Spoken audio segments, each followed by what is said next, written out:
തിരുനബി സല്ലല്ലാഹു അലൈഹി വസല്ലമ തങ്ങളിൽ നിന്ന് ഏറ്റവും കൂടുതൽ ഹദീസ് റിപ്പോർട്ട് ചെയ്തത് ഇവരാണ്. ഇവരുടെ പേര് അബ്ദുറഹ്മാൻ അദ്ദൗസി റളിയല്ലാഹു അൻഹു.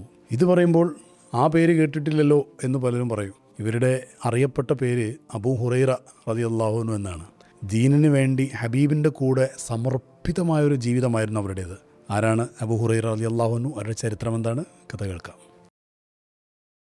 തിരുനബി സല്ലല്ലാഹു അലൈഹി വസല്ലം തങ്ങളുടെ സഹാബിമാരിൽ ഇവരെ അറിയാത്തതായിട്ട് ആരും ഉണ്ടാവില്ല. അത്രമാത്രം ഹദീസുകൾ റിപ്പോർട്ട് ചെയ്തതുകൊണ്ട്, അറിവിന് വേണ്ടി ജീവിതം മുഴുവനും സമർപ്പിച്ചതുകൊണ്ട് എല്ലാവർക്കും അറിയുന്ന വ്യക്തിത്വമാണ് മഹാനരായ സയ്യിദുനാ അബൂ ഹുറൈറ റളിയല്ലാഹു അൻഹു. ഇസ്ലാമിലേക്ക് വരുന്നതിന് മുമ്പ് അന്ധകാര കാലഘട്ടത്തിൽ ഇവരുടെ പേര് അബ്ദുഷംസ് എന്നായിരുന്നു. ഇസ്ലാമിലേക്ക് വന്ന തിരുനബി സല്ലല്ലാഹു അലൈഹി വസല്ലം അടുത്ത് വന്ന ആ ഘട്ടത്തിൽ ഹബീബായ തങ്ങൾ ചോദിച്ചു, നിങ്ങളുടെ പേരെന്താണ്? പറഞ്ഞു, അബ്ദുഷംസാണ്. ഉടനെ തങ്ങൾ പറഞ്ഞു, ഇനി മുതൽ നിങ്ങളുടെ പേര് അബ്ദുറഹ്മാൻ എന്നാണ്. ഇവർ പറഞ്ഞു, ഹബീബായ തങ്ങൾ, എൻ്റെ ഉമ്മയെക്കാളും ഉപ്പയെക്കാളും എനിക്കിഷ്ടം അങ്ങയാണ്. അതുകൊണ്ട് അങ്ങ് പറഞ്ഞ ആ പേരിനെയാണ് എനിക്ക് ഏറ്റവും ഇഷ്ടം. ഞാൻ ആ പേരിൽ അറിയപ്പെടാനാണ് ആഗ്രഹിക്കുന്നത്. അങ്ങനെയാണ് അബ്ദുറഹ്മാൻ അദ്ദൗസി റളിയല്ലാഹു അൻഹു എന്ന പേരിലേക്ക് ഇവർ മാറുന്നത്.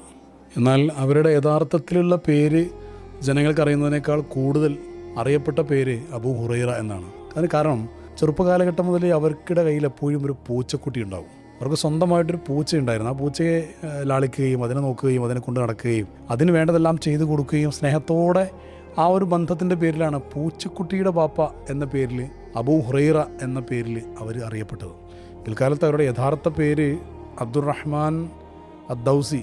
ദൗസ് എന്ന അവരുടെ ഗോത്രവുമായി ബന്ധപ്പെട്ട പേരാണ്. അബ്ദുറഹ്മാനാണ് അവരുടെ യഥാർത്ഥ പേര് എന്നത് പലർക്കും അറിയപ്പെടാത്ത രീതിയിൽ അബൂ ഹുറൈറ എന്ന പേര് വലിയ പ്രചാരം കിട്ടുകയാണ് ചെയ്തത്. തിരുനബി സല്ലല്ലാഹു അലൈഹി വസല്ലം തങ്ങളുമായിട്ട് ബന്ധം ഉണ്ടായതിനു ശേഷം അവിടത്തോടുള്ള ആ ഇണക്കവും ആ ഇഷ്ടവും ഒക്കെ കാരണം അബൂ ഹിർ എന്നായിരുന്നു റസൂലുള്ളാഹി ഇവരെ വിളിച്ചിരുന്നത്. പിന്നീട് മഹാനവറുകൾ പറയാറുണ്ടായിരുന്നു, എന്നെ അബൂ ഹിർ എന്ന് വിളിക്കുന്നതാണ് എനിക്ക് ഏറ്റവും ഇഷ്ടം. കാരണം തിരുനബി സല്ലല്ലാഹു അലൈഹി വസല്ലം എന്നെ വിളിച്ച പേരാണത്. ഹിർ എന്ന് വെച്ചാൽ ചെറിയ ആൺകുട്ടി, പൂച്ചയുടെ ആൺകുട്ടി. ഹുറൈറ എന്ന് പറഞ്ഞാൽ പൂച്ചയുടെ ചെറിയ പെൺകുട്ടി. ആ വ്യത്യാസമാണ് ആ പേരിനുള്ളത്.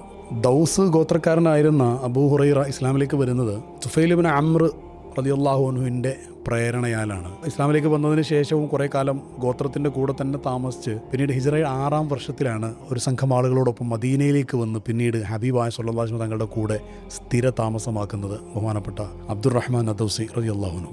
മദീനയിൽ എത്തിച്ചേർന്നതോടുകൂടെ നമുക്കൊന്നും ചിന്തിക്കാൻ പോലും കഴിയാത്ത രീതിയിലാണ് അബൂ ഹുറൈറ റളിയല്ലാഹുവിൻ്റെ ജീവിതം ഹബീബിൽ സമർപ്പിക്കപ്പെടുന്നത്. എപ്പോഴും ഹബീബിൻ്റെ കൂടെ ഉണ്ടാവും. അവിടുത്തെ നാവിൽ നിന്ന് എന്തെങ്കിലും ഒരു ഇൽമ് കിട്ടിയാൽ അത് പഠിക്കാൻ വേണ്ടി, ഖുർആൻ കിട്ടിയാൽ അത് മനഃപ്പാഠമാക്കാൻ വേണ്ടി, എല്ലാം ആഴത്തിലുള്ള പഠനത്തിൻ്റെ ഭാഗമായി ആ യുവാവ് ജീവിതം മുഴുവനും ഹബീബിൽ സമർപ്പിക്കുകയായിരുന്നു. ഏതുവരെ എന്ന് ചോദിച്ചാൽ നബി സല്ലല്ലാഹു അലൈഹി വസല്ലം തങ്ങളുടെ കാലഘട്ടത്തിൽ അവിടുന്ന് വഫാത്താകുന്നത് വരെ ഭാര്യയും മക്കൾ പോലും ആ ചിന്തയിലേക്ക് പോലും അബൂ ഹുറൈറ റളിയല്ലാഹു അൻഹു കടന്നിട്ടുണ്ടായിരുന്നില്ല. അത്രമാത്രം ഹബീബിൻ്റെ ആ ഒരു സാന്നിധ്യം, ഹബീബിനെ നോക്കിയിരിക്കുക, ഹബീബിൽ നിന്ന് പഠിക്കുക, ഹബീബിന് സേവനം ചെയ്യുക, അതിൽ വ്യാപൃതനായിരുന്നു സയ്യിദുനാ അബൂ ഹുറൈറ എന്ന അബ്ദുറഹ്മാൻ അദ്ദൗസി റളിയല്ലാഹു അൻഹു. ആകെ ഉണ്ടായിരുന്നത് പ്രായമായ ഒരു ഉമ്മ മാത്രമായിരുന്നു. ആ ഉമ്മാനെ വളരെ സ്നേഹത്തോടുകൂടെ പലപ്പോഴും ഇവർ ഇസ്ലാമിലേക്ക് ക്ഷണിച്ചിട്ടുണ്ട്. പക്ഷെ ഉമ്മ വന്നില്ല. ഓരോ സമയത്ത് ഓരോ മുടന്തൻ ന്യായങ്ങൾ പറഞ്ഞിങ്ങനെ ഒഴിഞ്ഞു മാറും. ഇതിൽ ബഹുമാനപ്പെട്ടവർക്ക് വലിയ വിഷമമുണ്ടായിരുന്നു. ഉമ്മ ഇസ്ലാമിലേക്ക് വന്നിട്ടില്ലല്ലോ. കൂടെ വീണ്ടും വീണ്ടും പറഞ്ഞു നോക്കിയെങ്കിലും ഓരോ സമയത്തും ഒഴിഞ്ഞു മാറുന്ന തരത്തിലായിരുന്നു ഉമ്മയുടെ പ്രതികരണം. കൂടുതൽ നിർബന്ധിക്കാൻ പോയില്ല, ഉമ്മയല്ലേ. എന്നാലും വീണ്ടും വീണ്ടും പറഞ്ഞുകൊണ്ടേയിരുന്നു. ഒരിക്കൽ വളരെ പ്രതീക്ഷയോടുകൂടെ ഉമ്മയോട് ഇസ്ലാമിനെക്കുറിച്ച് പരിചയപ്പെടുത്തി, തിരുനബി സല്ലല്ലാഹു അലൈഹി വസല്ലം തങ്ങളെക്കുറിച്ചൊക്കെ പരിചയപ്പെടുത്തി ഇസ്ലാമിലേക്ക് ക്ഷണിച്ചപ്പോൾ ഹബീബായ തങ്ങളോട് അനാദരവുള്ള ശൈലിയിലാണ് ആ ഉമ്മ സംസാരിച്ചത്. അത് കേട്ടപ്പോൾ ഹബീബായ സല്ലല്ലാഹു അലൈഹി വസല്ലം തങ്ങളെ ഓരോ ഇഞ്ചിലും ഓരോ കോശത്തിലും സ്നേഹിക്കുന്ന അബൂ ഹുറൈറ റളിയല്ലാഹു അൻഹു അത് സഹിച്ചില്ല. അവർ സങ്കടത്തോടെ ഹബീബായ തങ്ങളുടെ അടുത്തേക്ക് ഓടി വന്നു.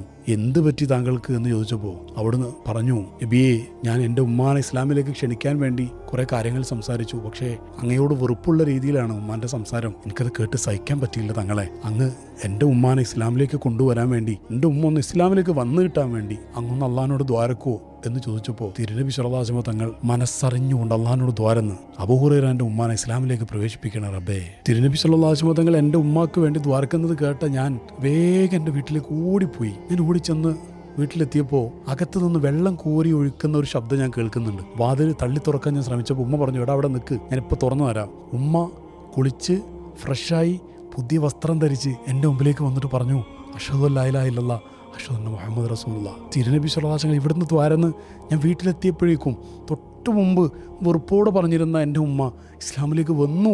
വലിയ സന്തോഷത്തോടെ തൊട്ട് മുമ്പ് ഹബീബിൻ്റെ അടുത്തേക്ക് ഉമ്മ അങ്ങനെ പറഞ്ഞതിൽ കരഞ്ഞുകൊണ്ട് സങ്കടത്തോടെ ഹബീബിൻ്റെ അടുത്തേക്ക് ഞാൻ വന്നു.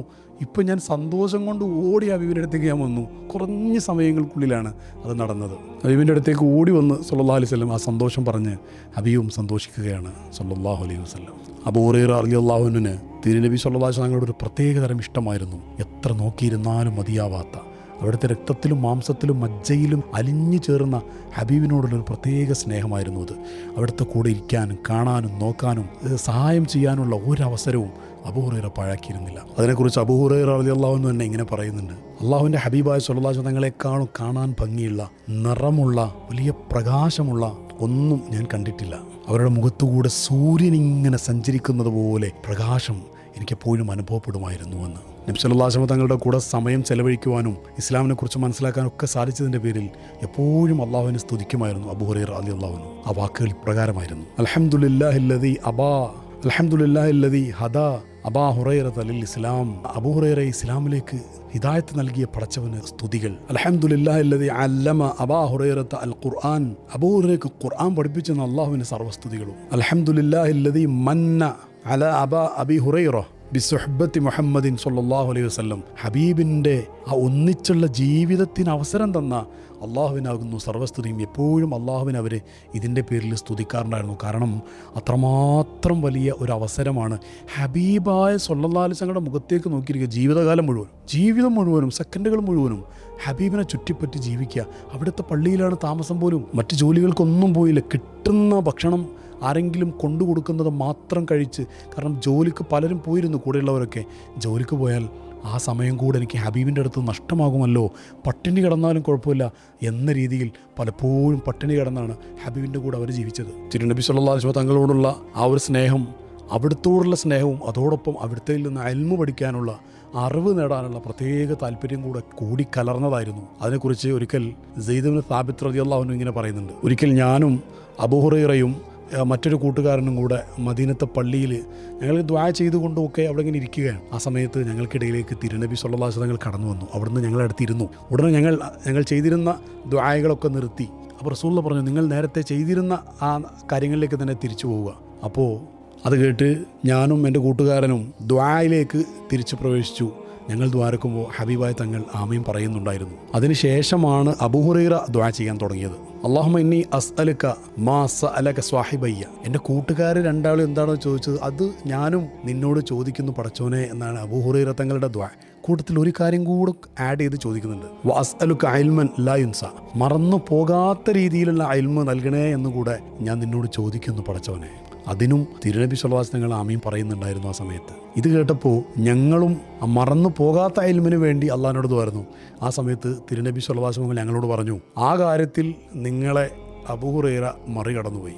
സബഖകും ബിഹിൽ ഗുലാമു അദ്ദൗസി. അതാണ് റസൂലുള്ളാഹി സ്വല്ലല്ലാഹു അലൈഹി വസല്ലമയുടെ ആ ഒരു പ്രയോഗം അതായിരുന്നു. മുൻകടന്നുപോയി. ഈ ദൗസിൽപ്പെട്ട ഈ ഒരു കുട്ടി, ഒരു യുവാവ്, അത് നിങ്ങളെക്കാളും അത് നേടിയിരിക്കുന്നു, മുൻകടന്നിരിക്കുന്നു എന്നർത്ഥത്തിൽ ഒരു അംഗീകാരമായിരുന്നു ഒന്ന് ചുരുക്കം. ഇൽമ നേടുക എന്നത് മാത്രമായിരുന്നില്ല, ആളുകൾക്ക് ആവശ്യമുള്ളവർക്ക് അത് പറഞ്ഞു കൊടുക്കുന്നതിലും വലിയ സന്തോഷമുള്ള ആളായിരുന്നു അബൂ ഹുറൈറ റളിയല്ലാഹു അൻഹു. ഒരിക്കൽ മഹാനവറുകൾ മദീനത്തുകൂടെ ഇങ്ങനെ നടന്നു പോവുകയാണ്. മദീനയുടെ കുറേ കച്ചവടങ്ങളൊക്കെ നടക്കുന്ന ഒരു ഭാഗത്തുകൂടെ നടക്കുമ്പോൾ ജനങ്ങളൊക്കെ ഭൗതികമായ കച്ചവടത്തിൽ മാത്രം മുഴുകിയിരിക്കുന്നൊരവസ്ഥ കണ്ടപ്പോൾ അവർക്കും സങ്കടത്തോടു കൂടെ ചോദിച്ചു: എന്താണ് നിങ്ങളൊക്കെ ഇങ്ങനെ ആയിപ്പോയിരിക്കുന്നത്? അപ്പോൾ അവർ ചോദിച്ചു: അബൂ ഹുറൈറ, ഞങ്ങളിൽ എന്ത് കുറവുകളാണ് താങ്കൾ കാണുന്നത്, പറഞ്ഞു തന്നാലും എന്നവർ പറഞ്ഞപ്പോൾ അബൂ ഹുറൈറ റളിയല്ലാഹു അൻഹു പറഞ്ഞു: അള്ളാഹിൻ്റെ ഹബീബായ സ്വല്ലല്ലാഹു അലൈഹി വസല്ലം തങ്ങളുടെ അനന്തര സ്വത്തൊക്കെ ഓഹരി വെക്കുന്നുണ്ട്, നിങ്ങൾ അതൊന്നും വാങ്ങാതെ ഇവിടെ ഈ ജോലികളിലൊക്കെ മുഴുകിയിരിക്കുകയാണല്ലോ, നിങ്ങളെന്താ അത് പോയിട്ട് വാങ്ങാത്തത്? അപ്പോൾ അത് എവിടെയാണ് കൊടുക്കുന്നത് എന്ന് ചോദിച്ചപ്പോൾ അബൂ ഹുറൈറ റളിയല്ലാഹു അൻഹു പറഞ്ഞു: അത് പള്ളിയിൽ കൊടുക്കുന്നുണ്ട്. അങ്ങനെ ആ ആളുകൾ മുഴുവനും പള്ളിയിലേക്ക് ചെന്നിട്ട് അവർ തിരിച്ച് പള്ളിയിലൊക്കെ അവിടെയൊക്കെ നോക്കിയിട്ട് പ്രത്യേകിച്ചൊന്നും കാണാതെ അവർ തിരിച്ചു വന്നു. അപ്പോൾ അബൂ ഹുറൈറ റളിയല്ലാഹു അൻഹു ചോദിച്ചു: നിങ്ങളെന്താ തിരിച്ചു വന്നത്, നിങ്ങളൊന്നും വാങ്ങിയില്ലേ? അപ്പോൾ അവർ പറഞ്ഞു: ഞങ്ങൾ പള്ളിയിൽ ചെന്നപ്പോൾ അവിടെ കുറേ ആൾക്കാർ നിസ്കരിക്കുന്നുണ്ട്, കുറേ ആൾക്കാർ ദുആ ചെയ്യുന്നുണ്ട്, കുറേ ആൾക്കാർ ഖുർആൻ പാരായണം ചെയ്യുന്നുണ്ട്, അതല്ലാതെ വേറൊന്നും ഞങ്ങൾ അവിടെ കണ്ടിട്ടില്ലല്ലോ. അപ്പോൾ എവിടെയാണ് ഇതൊക്കെ വിതരണം ചെയ്യുന്നത് എന്ന് ചോദിച്ചു. അത് തന്നെയാണ് മുഹമ്മദ് നബി സല്ലല്ലാഹു അലൈഹി വസല്ലം തങ്ങളുടെ അനന്തര സ്വത്തുക്കൾ. നിങ്ങൾക്കത് മനസ്സിലായില്ല. ഒരു വലിയ ഒരു പാഠം അവർ സമൂഹത്തെ പഠിപ്പിക്കുകയായിരുന്നു സയ്യിദുനാ അബൂ ഹുറൈറ റളിയല്ലാഹു അൻഹു. അറിവ് നേടാനും ഹബീബായ സ്വല്ലല്ലാഹു അലൈഹി വസല്ലം തങ്ങളോടുള്ള സഹവാസം ധാരാളമായി കിട്ടാനും വേണ്ടി ഒരുപാട് ത്യാഗങ്ങൾ അവർ ചെയ്തിട്ടുണ്ട്. ഭക്ഷണം ഒഴിവാക്കിയിട്ടും പട്ടിണികൾ സഹിച്ചും മറ്റ് നല്ല വസ്ത്രങ്ങൾ ധരിക്കാനില്ലാതെയും ദാരിദ്ര്യത്തിൻ്റെ നീരാക്കയത്തിൽ മുങ്ങിക്കുളിച്ചുകൊണ്ടാണ് മദീനത്തെ പള്ളിയിൽ മഹാനവറുകൾ ജീവിച്ചിരുന്നത്. അതെത്രമാത്രം ഉണ്ടായിരുന്നു എന്നത് മഹാനവറുകൾ തന്നെ ഒരിക്കൽ പറയുന്ന ഒരു അനുഭവത്തിലൂടെ നമുക്ക് മനസ്സിലാവും. വിശപ്പ് വല്ലാതെ കഠിനമാകുന്ന ഘട്ടത്തിൽ ഞാൻ സ്വഹാബികളിൽ ആരോടെങ്കിലും ഖുറാനുമായി ബന്ധപ്പെട്ട് എന്തെങ്കിലും ഒരു സംശയം ചോദിക്കും. അപ്പോൾ ആ സംശയം ചോദിക്കുമ്പോൾ അവർ എനിക്ക് ഉത്തരം പറഞ്ഞു തന്ന് കൂട്ടത്തിൽ ഭക്ഷണം വീട്ടിൽ കൊണ്ടുപോയി കഴിപ്പിച്ച് വിടും എന്ന പ്രതീക്ഷയിലായിരുന്നു പലപ്പോഴും ഞാൻ അങ്ങനെ ചെയ്യാറുണ്ടായിരുന്നത്. ഒരിക്കൽ അതികഠിനമായ വിശപ്പ് നേരിട്ട ഒരു ദിവസം സ്വഹാബികളൊക്കെ നടന്നു പോകുന്നൊരു വഴിയിൽ ഞാനിങ്ങനെ ഇരിക്കുകയാണ്. ആരെങ്കിലും എന്നെ വീട്ടിൽ കൊണ്ടുപോയിട്ട് ഭക്ഷണം തരുമോ എന്ന പ്രതീക്ഷയിലാണ് ഞാനവിടെ ഇരിക്കുന്നത്. ആ സമയത്ത് അതിലൂടെ വന്നത് സയ്യിദുനാ അബൂബക്കർ സിദ്ദീഖ് റളിയല്ലാഹു അൻഹു. അപ്പോൾ അവരോട് ഞാനൊരു ചോദ്യം ചോദിച്ചു. ആ ചോദ്യത്തിൻ്റെ ഉത്തരം സത്യം പറഞ്ഞാൽ എനിക്കറിയാവുന്നത് തന്നെയായിരുന്നു. പക്ഷെ അതിൻ്റെ പേരിൽ എന്നെ മെല്ലെ പിടിച്ചു കൊണ്ടുപോയി ഭക്ഷണം തരുമോ എന്ന പ്രതീക്ഷയിലായിരുന്നു. അബൂബക്കർ സിദ്ദീഖ് റളിയല്ലാഹു അൻഹു വീട്ടിലേക്ക് കൊണ്ടുപോയില്ല. ഞാൻ ചോദിച്ചതിനൊക്കെ മറുപടി തന്നു. രണ്ടാമതായിട്ട് അതിലൂടെ കടന്നു വന്നത് സയ്യിദുനാ ഉമർ ഖത്താബ് റളിയല്ലാഹു അൻഹു. അവരോട് ഞാൻ ചോദ്യം ചോദിച്ചു. എനിക്കറിയാവുന്ന ഉത്തരം തന്നെയായിരുന്നു അത്. പക്ഷേ ഭക്ഷണം ആഗ്രഹിച്ച് വീട്ടിൽ കൊണ്ടുപോയേക്കുമോ എന്ന ചിന്തയിലായിരുന്നു. പക്ഷെ അവരും ഉത്തരം എന്നോട് സംസാരിച്ചു എന്നതല്ലാതെ വീട്ടിലേക്ക് എന്നെ കൊണ്ടുപോയില്ല. പിന്നീട് അതിലൂടെ വന്നത് സയ്യിദുൽ വജൂദ് റസൂലുള്ളാഹി സ്വല്ലല്ലാഹു അലൈഹി വസല്ലം തങ്ങളായിരുന്നു. എൻ്റെ വിശപ്പ് ആ കാഠിന്യം തിരിച്ചറിഞ്ഞുകൊണ്ട് ഹബീബായ തങ്ങൾ എന്നോട് പറഞ്ഞു, ഓ അബൂ ഹുറൈറ, എന്നോടൊപ്പം എൻ്റെ വീട്ടിലേക്ക് വരൂ, ഞാൻ കൂടെ ഉണ്ട് തങ്ങളെ, ഞാൻ വരികയാണ് എന്ന് പറഞ്ഞുകൊണ്ട് അവർ പിന്നാലെ നടന്നു. അങ്ങനെ റസൂലുള്ളാഹി സ്വല്ലല്ലാഹു അലൈഹി വസല്ലം വീട്ടിലേക്ക് രണ്ടുപേരും എത്തുകയാണ്. വീട്ടിലെത്തിയപ്പോൾ അവിടെ ഒരു ഗ്ലാസ് പാല് കണ്ടപ്പോൾ തിരുനബി സ്വല്ലല്ലാഹു അലൈഹി വസല്ലം വീട്ടുകാരോട് ചോദിച്ചു, ഇതാര് കൊണ്ടുവന്നതാണ്? അപ്പോൾ പറഞ്ഞു, ഒരാൾ താങ്കൾക്ക് വേണ്ടി ഒരാൾ ഇവിടെ കൊണ്ടുവന്ന് പോയതാണ് എന്ന് പറഞ്ഞു. അപ്പോൾ തിരുനബി സ്വല്ലല്ലാഹു അലൈഹി വസല്ലം പറഞ്ഞു, ഓ അബൂ ഹുറൈറ, താങ്കൾ പോയി നമ്മുടെ പള്ളിയിൽ സുഫത്തിൻ്റെ അഹ്ലുകാരായ ഇൽമു പഠിക്കാൻ വേണ്ടി അവിടെ ഒരുമിച്ച് കൂടിയിരിക്കുന്ന അവരെല്ലാവരെയും വിളിച്ചു കൊണ്ടുവരാൻ വേണ്ടി പറഞ്ഞു. പ്രത്യക്ഷത്തിൽ അബൂ ഹുറൈറയ്ക്ക് ചെറിയൊരു താല്പര്യക്കുറവ് പോലെ അവിടെ വന്നിട്ടുണ്ടായിരുന്നു. കാരണം അല്പം പാല് തന്നിട്ട് പറഞ്ഞയച്ചാൽ, കാരണം എനിക്ക് പാല് കുടിക്കാൻ അതിയായ വിശപ്പും ദാഹവും എല്ലാം ഉള്ളൊരു ഘട്ടമായിരുന്നു അത്. അപ്പോൾ പക്ഷേ റസൂലുള്ളാഹി സ്വല്ലല്ലാഹു അലൈഹി വസല്ലം പറഞ്ഞത് അനുസരിച്ചുകൊണ്ട് അബൂ ഹുറൈറ റളിയല്ലാഹു അൻഹു ഞാൻ വിളിച്ചു കൊണ്ടുവരാം പോവുകയാണ്. മനസ്സിൽ അബൂ ഹുറൈറ റളിയല്ലാഹു അൻഹു ഇങ്ങനെ പറയുന്നുണ്ട്, ഇത്രയും പാല് ആ സുഫത്തിൻ്റെ അഹ്ലുകാർക്ക് എല്ലാവർക്കും കൂടെ എങ്ങനെയാണ് തികയുക എന്ന ഒരു ചെറിയൊരു ചിന്ത അവരുടെ കൽബിൽ ആ സമയത്ത് വരുന്നുണ്ട്. പാലിൽ നിന്ന് അല്പമെങ്കിലും കുടിച്ചൊരു ഊർജ്ജം കിട്ടി പള്ളിയിലേക്ക് പോയി തിരിച്ചു വരുമ്പോൾ ഒരു ഊർജ്ജം ഉണ്ടാകുമല്ലോ എന്ന ഒരു ആഗ്രഹം കൊണ്ടാണ് അവരങ്ങനെ ചിന്തിച്ചു പോയത്. പക്ഷേ ഹബീബായ സ്വല്ലല്ലാഹു അലൈഹി വസല്ലം തങ്ങളുടെ വാക്കുകളാണ്. അവർ നേരെ അനുസരിച്ച് പള്ളിയിൽ പോയി എല്ലാവരെയും വിളിച്ചു കൊണ്ടുവന്നു. അപ്പോൾ റസൂലുള്ളാഹി സ്വല്ലല്ലാഹു അലൈഹി വസല്ലം പറഞ്ഞു, അബൂ ഹുറൈറ, ആ പാല് ഓരോരുത്തർക്കും കൊടുക്കുക, എല്ലാവരും കുടിക്കട്ടെ.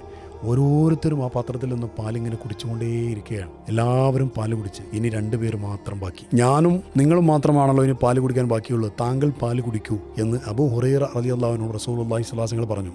ഞാൻ അല്പം പാല് കുടിച്ചു. ഹബീബ തങ്ങൾ വീണ്ടും പറഞ്ഞു, ഇനിയും കുടിക്കൂ. ഞാൻ വീണ്ടും കുടിച്ചു. അപ്പോൾ റസൂലുള്ളാഹി സ്വല്ലല്ലാഹു അലൈഹി വസല്ലം വീണ്ടും പറഞ്ഞു, ഇനിയും താങ്കൾ കുടിച്ചുകൊണ്ടേയിരിക്കൂ. അങ്ങനെ ഞാൻ കുറേ പാല് കുടിച്ചു. അവസാനം ഞാൻ പറഞ്ഞു, അല്ലാഹുവാണ് സത്യം, ഇനിയും പാല് കുടിക്കാൻ എനിക്ക് പറ്റിയില്ല, അങ്ങ് കുടിച്ചിട്ടില്ലല്ലോ. അത് കേട്ടപ്പോൾ തിരുനബി സ്വല്ലല്ലാഹു അലൈഹി വസല്ലം ആ പാൽപാത്രം എൻ്റെ നിന്ന് വാങ്ങി അവിടുന്നും പാല് കുടിക്കുകയാണ്. അല്പം പാല് സുഫത്തിൻ്റെ അഹ്ലുകാർ മുഴുവനും കുടിച്ചതിന് ശേഷവും സന്തോഷത്തോടെ ബാക്കിയാവുന്ന സന്തോഷകരമായ ഒരനുഭവം.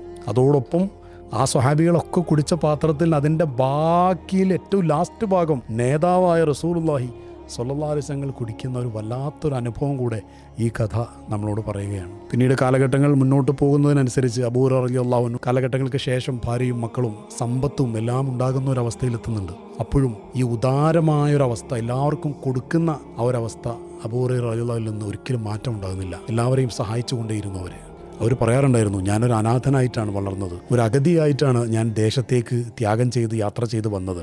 ബുസ്റത്ത് ബിൻത്ത് ഗസ്വാൻ എന്ന സ്ത്രീയുടെ അടുത്ത് ഒരു ചാൺ ഭക്ഷണത്തിന് വേണ്ടി വേലക്കാരനായി ഞാൻ ജീവിച്ചിട്ടുണ്ട്. അവരുടെ ആളുകളൊക്കെ യാത്ര കഴിഞ്ഞ് വന്നാൽ ഞാൻ അവർക്ക് സേവനം ചെയ്യുമായിരുന്നു. അവർ യാത്രക്കൊരുങ്ങിയാൽ അതിനുള്ള എല്ലാ കാര്യങ്ങളും ഞാൻ സജ്ജീകരിച്ചു കൊടുക്കുമായിരുന്നു. സത്യദീനിനെ എൻ്റെ ജീവിതത്തിൽ താങ്ങും തണലുമാക്കി തന്ന അള്ളാഹുവിനാകുന്നു സർവസ്തുതികളും.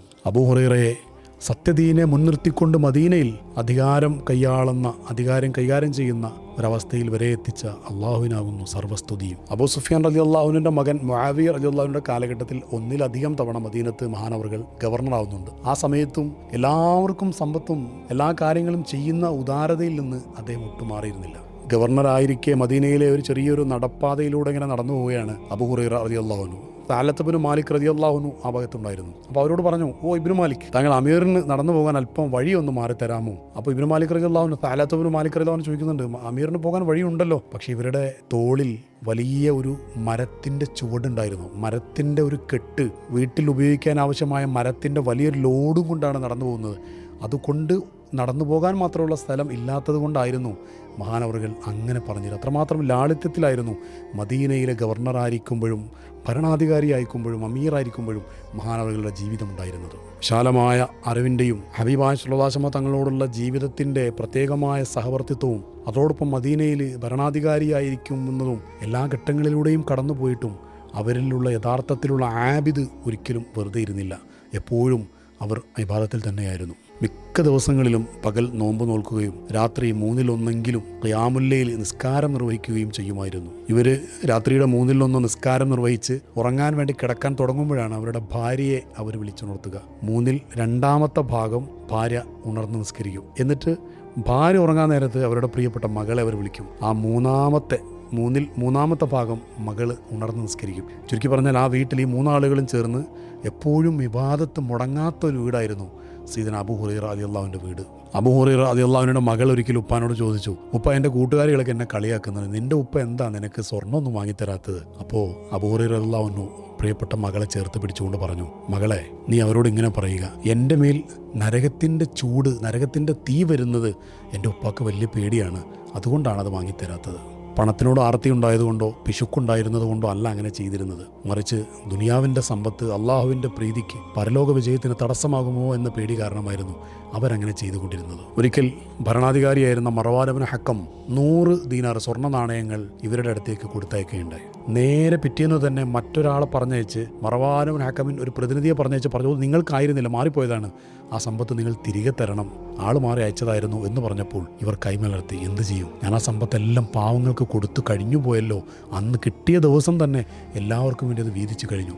സത്യം പറഞ്ഞാൽ മർവാൻ ഇബ്നു ഹക്കം ഇവരെ ഒന്ന് പരീക്ഷിക്കുകയായിരുന്നു. ഇവരുടെ ഉദാരതയുടെ, എല്ലാവരോടും സഹായിക്കാനുള്ള, സമ്പത്തിനോട് താല്പര്യമില്ലാത്ത ആ അവസ്ഥ ഒരിക്കൽ കൂടെ വെളിപ്പെടുകയായിരുന്നു ആ സംഭവത്തിലൂടെ. എല്ലാ ഇൽമിൻ്റെയും ഭരണത്തിൻ്റെയും മറ്റെല്ലാ തിരക്കുകൾക്കിടയിലും പ്രിയപ്പെട്ട ഉമ്മാക്ക് സേവനം ചെയ്യുന്നതിൽ എപ്പോഴും മുൻപന്തിയിലായിരുന്നു സയ്യിദുനാ അബൂ ഹുറൈറ റളിയല്ലാഹു അൻഹു. എവിടേക്ക് യാത്ര പോവുകയാണെങ്കിലും ഉമ്മാൻ്റെ റൂമിലെത്തി ഉമ്മാൻ്റെ അടുത്ത് ചെന്നിട്ട് അവരിങ്ങനെ പറയുമായിരുന്നു, ഉമ്മ, അള്ളാഹു നിങ്ങളുടെ മേൽ ശാന്തിയും സമാധാനം, അള്ളാഹുവിൻ്റെ അനുഗ്രഹങ്ങളെല്ലാം ചൊരിയട്ടെ. അപ്പോൾ ഉമ്മ സ്നേഹത്തോടെ പറയും, മോനെ, അള്ളാഹു നിൻ്റെ പേരിലും ശാന്തിയും സമാധാനവും അനുഗ്രഹങ്ങളും എല്ലാം ചൊരിയട്ടെ. അപ്പോൾ അബൂ ഹുറൈറ റളിയല്ലാഹു ഇങ്ങനെ പറയും, ഉമ്മ, ചെറുപ്പകാലത്തിൽ കാരുണ്യവും ലാളനയും സ്നേഹമൊക്കെ ഉമ്മ എനിക്ക് തന്നിട്ടുണ്ടല്ലോ, അതേപോലെ കാരുണ്യവും ലാളനയും സ്നേഹമൊക്കെ അള്ളാഹു ഉമ്മാക്കും നൽകട്ടെ. അപ്പോൾ ഉമ്മ മറുപടി പറയും, എൻ്റെ വാർദ്ധക്യത്തിൽ മോൻ അനുകമ്പയോടുകൂടെ എനിക്ക് കുറേ സഹായങ്ങൾ ചെയ്തില്ലേ, അതുപോലെ റബ്ബും എൻ്റെ മോനോടും അനുകമ്പ ചെയ്യട്ടെ എന്ന്. ഒരു ഉമ്മയും മകനും തമ്മിലുള്ള സ്നേഹാർദ്രമായ സംഭാഷണമാണത്. പുറത്തുപോയി വന്നാലും ആദ്യം ഉമ്മാൻ്റെ റൂമിലെത്തി ഉമ്മാൻ്റെ അടുത്ത് വന്ന് സംസാരിച്ച് സന്തോഷമാക്കിയിട്ടാണ് ബാക്കി കാര്യങ്ങളിലേക്ക് സയ്യിദുനാ അബൂ ഹുറൈറ റളിയല്ലാഹു അൻഹു മുഴുകാൻ പോയിരുന്നത്. രോഗം ബാധിച്ച് മരണത്തിൻ്റെ കിടക്കയിൽ മരണത്തെ പ്രതീക്ഷിച്ചുകൊണ്ട് കിടക്കുന്ന ഘട്ടത്തിൽ എപ്പോഴും കണ്ണിൽ നിന്ന് കണ്ണുനീരിങ്ങനെ ഒലിച്ചുകൊണ്ടേയിരിക്കുകയായിരുന്നു സയ്യിദുനാ അബൂ ഹുറൈറ റളിയല്ലാഹു അൻഹു. കൂടെ ഉണ്ടായിരുന്ന ആളുകൾ ചോദിച്ചു, താങ്കൾ എന്തിനാണ് കരയുന്നത്? ഭൗതികമായ ഒരു കാര്യത്തിൻ്റെയും പേരിലല്ല ഞാൻ കരയുന്നത്, അതിദീർഘമായ ഒരു യാത്ര എനിക്ക് പോകാനുണ്ട്, എൻ്റെ കയ്യിൽ വിഭവങ്ങളൊന്നുമില്ലല്ലോ എന്ന പേടിയിലാണ് ഞാൻ കരയുന്നത്. എൻ്റെ വഴിയുടെ അവസാന ഘട്ടത്തിലാണ് ഞാൻ എത്തിയിരിക്കുന്നത്. അവിടെ നിന്ന് ഞാൻ സ്വർഗത്തിലേക്കാണോ നരകത്തിലേക്കാണോ കൊണ്ടുപോകപ്പെടുക എന്ന് എനിക്കറിയില്ലല്ലോ, ഞാൻ എവിടേക്കാകും എന്നെ അള്ളാഹു കൊണ്ടുപോകാൻ പറയുക. ഇതാലോചിച്ചാണ് മഹാനവറുകൾ കരഞ്ഞുകൊണ്ടേയിരിക്കുന്നത്. ഹബീബായ സ്വല്ലല്ലാഹു അലൈഹി വസല്ലം തങ്ങളുടെ കൂടെ ഓർമ്മ വെച്ച നാളെ മുതൽ ഒരു ജീവിതം മുഴുവനും ഇൽമിനും അവിടത്തേക്ക് സേവനത്തിനും പിൽക്കാലത്തും ദീനിന് സേവനത്തിനും വേണ്ടി ഒഴിഞ്ഞുവെച്ച ഒരു മഹാസ്വഹാബി ജീവിതത്തിൻ്റെ അവസാന ഘട്ടങ്ങളിൽ സ്വർഗം കിട്ടുമോ നരകം കിട്ടുമോ എന്ന് ആലോചിച്ച് കരയുന്നു. നമ്മളും സ്വഹാബത്തുമൊക്കെ എവിടെ നിൽക്കുന്നു പ്രിയമുള്ളവരെ? ആ അവസ്ഥയിൽ പെട്ടെന്ന് മർവാൻ ഇബ്നു ഹക്കം അവിടെ കടന്നു വരികയും അവർക്ക് വേണ്ടി ദ്വാരയ്ക്ക് നിങ്ങൾക്ക് അള്ളാഹു ശിഫ നൽകട്ടെ എന്ന് ദ്വാരുന്നു. ഉടനെ അബൂ ഹുറൈറ റളിയല്ലാഹു അൻഹു പറഞ്ഞു, പടച്ചവനെ, നിന്നെ കാണുവാൻ ഞാൻ അതിയായി ആഗ്രഹിക്കുന്നു, നീയും എന്നെ കാണാൻ ആഗ്രഹിക്കണം, ആ കൂടിക്കാഴ്ച എത്രയും പെട്ടെന്നാവണമെന്ന് ഞാൻ ആഗ്രഹിക്കുന്നു. മർവാൻ ഇബ്നു ഹക്കം അവിടുന്ന് പോയി തീരുന്നതിൻ്റെ മുമ്പ് മഹാനവറുകൾ ഈ ലോകത്ത് നിന്ന് യാത്ര പോവുകയാണ്. അള്ളാഹുവിൻ്റെ ഹബീബായ റസൂലുള്ളാഹി സ്വല്ലല്ലാഹു അലൈഹി വസല്ലം തങ്ങളുടെ ഏറ്റവും പ്രിയപ്പെട്ട ഹദീസുകൾ, ഏറ്റവും കൂടുതൽ ആയിരക്കണക്കിന് ഹദീസുകൾ നമ്മിലേക്ക് എത്തിച്ചു തന്ന അവിടുത്തെ പ്രിയപ്പെട്ട സന്തത സഹചാരിയായിരുന്ന സയ്യിദുനാ അബൂ ഹുറൈറ എന്ന അബ്ദുറഹ്മാൻ അദ്ദൗസി റളിയല്ലാഹു അൻഹു മഹാനവറുകളുടെ കൂടെ ഹബീബിൻ്റെ ചാരത്ത് അള്ളാഹു നമ്മളെല്ലാവരെയും ഒരുമിച്ച് കൂട്ടി അനുഗ്രഹിക്കുമാറാവട്ടെ. ആമീൻ യാ റബ്ബൽ ആലമീൻ.